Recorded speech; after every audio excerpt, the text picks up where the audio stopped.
Among the many strange entities encountered among the annals of Starfleet history, a few are as strange or awe-inspiring as the encounter with Voyager, the entity which stands out for a myriad of reasons.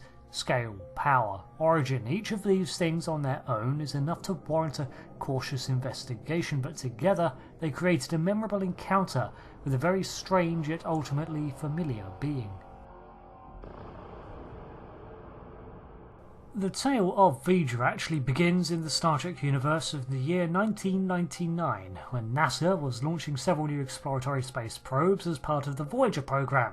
Voyager 6 was launched, and upon clearing the solar system sometime after its mission was completed, it was pulled into a singularity of some description. This was described as both a black hole and later a black star, due to the fact that this gravitational anomaly pulled and acted like a wormhole, spitting out the crippled probe at the far side of the Milky Way at an unknown destination and position. Some sources go on to claim that the unique chronoton particles emitted by this singularity also transported Voyager 6 through time too. However, in these instances, it is often an attempt to make the origin of Voyager line up with the Borg, but I will cover that in a minute. The point of its arrival is still unknown to the Federation and the viewer, but what is for certain is that the battered probe was captured in the pull of a nearby planet.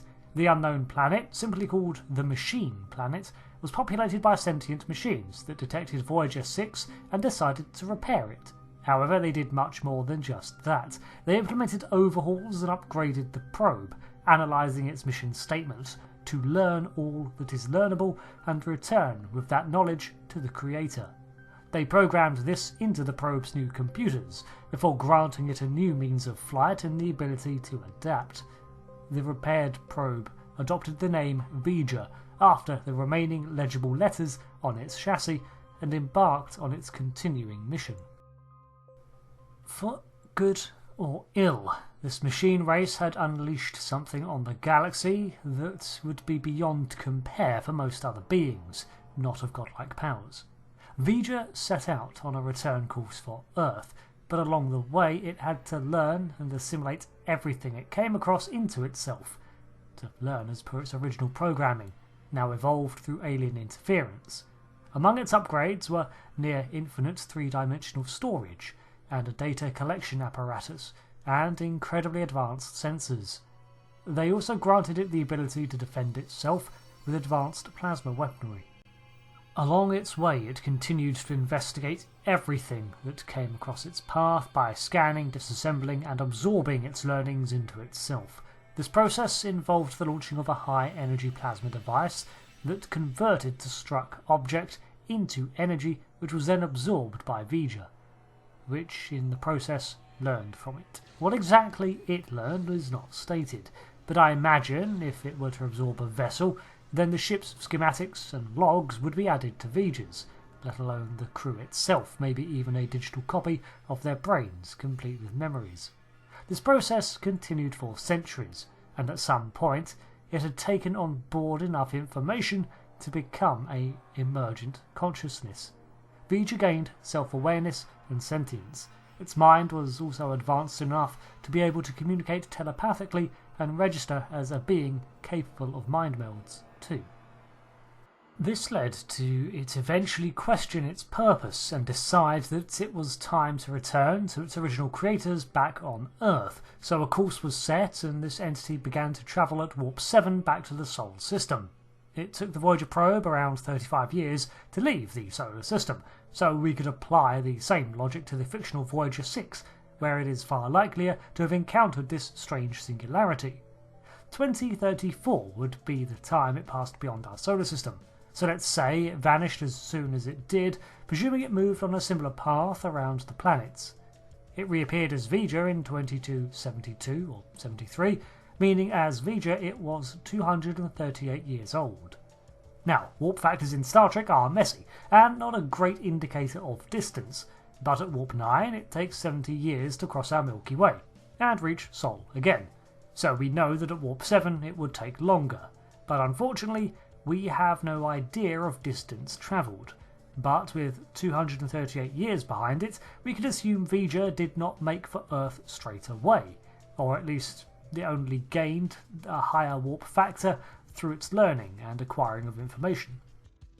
During the time before it was sentient, it likely simply travelled from one point of interest to the next, coldly and logically destroying and consuming everything it came across in its mission, as it did not define a priority list or anything like that, just to learn everything that was learnable.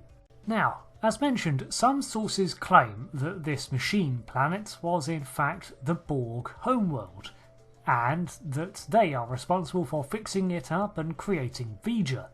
While the location of the Borg homeworld is in the deep Delta Quadrant, they do not fit the bill as a machine species, considering they are cyborgs, although the imparted desire to capture information at the expense of the source is a very Borg mentality. There is another theory which states that Voyager actually created the Borg, but this one necessitates time travel because the Borg are at least 900 years old in the 24th century, well before Voyager 6 even existed. If time travel is involved, however, then the non-canonical tale of Star Trek Legacy states that Voyager arrived in the past as a completely unrelated planet to the Borg and was fixed up by these advanced machines. However, during its travels, it eventually realised the need for self-repair and took on board organics, implanted them with cybernetics to make them into drones, and made them service it. As it evolved further, Voyager's need for such drones passed, and it just discarded them on a planet somewhere on its path, where they then evolved into the Borg. Now personally, I like this theory, but I think the Borg's origin should remain a mystery. Regardless of origin, by the time of 2272, when it was moving to intercept Earth, the once diminutive probe now sat at the centre of an incredible spacefaring vessel, and was tethered in its core. Saying this vessel was large enough to accommodate several ships is an understatement, and within was its method of storing and recalling information in 3D form. However, parts of this ship were also noted to have been constructed from energy rather than materials, and it was around 78 to 97.5 kilometres long. This allowed ample room for a vessel to fly through and reach its core, although such an approach was not likely if Voyager did not allow it. Surrounding the vessel portion of Voyager was an expansive energy cloud too of undulating blue ripples. This immense form was 2 AU in diameter, which is large enough to engulf the solar system up to beyond Mars and still technically a part of Voyager. And I would just like to remind you, such a formation could move at warp 7 still and read as a 12th power energy field. The sheer scale of Voyager goes beyond the physical. The technology at play within it dwarfs anything the Federation has and most of what it has seen, with its sheer volume of collected information, intellect and the power generation it must have. But the vessel was not done evolving. Although it had reached the apex of its evolution as a machine, it still had another stage to achieve, when it bonded with the human captain Will Decker and gained the ability to experience emotion as well as construct thoughts beyond its logical limitations.